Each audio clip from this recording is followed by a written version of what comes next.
let's say you're brand new to SamCart, you just set up a marketplace, and anytime you kind of like click around, you're trying to do something, you see this orange banner. What does that mean? The orange banner says you have not connected a payment processor. Click here to add a payment processor and start accepting orders. Before you connect a payment processor, you can create products, you can design pages, you can do all kinds of stuff. You can import affiliates, you can whatever, doesn't matter. But until you connect a payment processor, you will not be able to accept live orders. You can do test orders, which is a lot of fun. A lot of fun. Let me tell you, clicking on that banner is going to take you into your marketplace settings where you can add a new processor, right?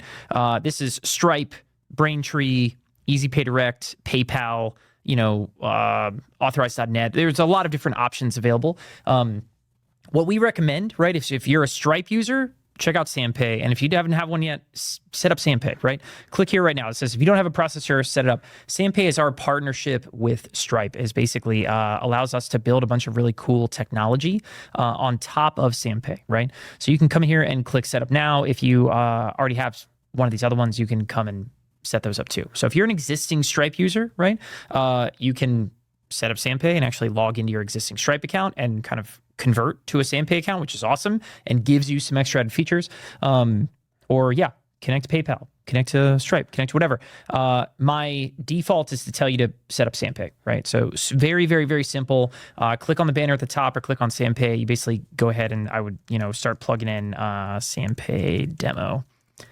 Start plugging in some information about your business. It'll ask you some things about, hey, it looks like I might have an account already. So it's going to ask me to kind of log into this account. If you're brand new, it'll show you some different stuff and ask for things like maybe a tax ID or, your social if you're kind of an independent, deal. You can be creating the SamPay account and back into your SamCart account in just a couple of minutes. It really does not take very long whatsoever. And then after you come back, you're going to see something kind of like this, right? That says, cool, you're active with SamPay, but you do need to, orange banner's still there because I didn't finish setting that up. And you know what I'm saying. Go set up SamPay if you can. Go connect with your current payment processor if that's what you have, and we'll move on and get you guys ready and selling on SamCart.